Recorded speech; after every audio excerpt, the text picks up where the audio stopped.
If a school wants to become a community school and they don't have the financial wherewithal at the moment to have a site resource coordinator or full-time site coordinator, what they end up doing is creating their site leadership team that includes the school staff as well as community partners and parents and students, that they become the site coordinator until they're able to find the resources. So in McDowell County, for example, for about a year in the planning and development of their community school, there were 10 to 12 people around that site leadership team who were doing the needs assessments in the communities, in the schools, pulling the other community partners together to identify the needs and then prioritize, because you can't do everything at once.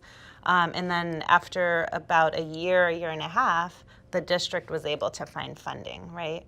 And so sometimes it's the chicken or the egg, right? And the needs and assets will always exist. It's, can you get that critical mass of not just adults but young people to come together to identify the needs and assets and begin moving, right? Because a community school doesn't become a full-blown community school overnight.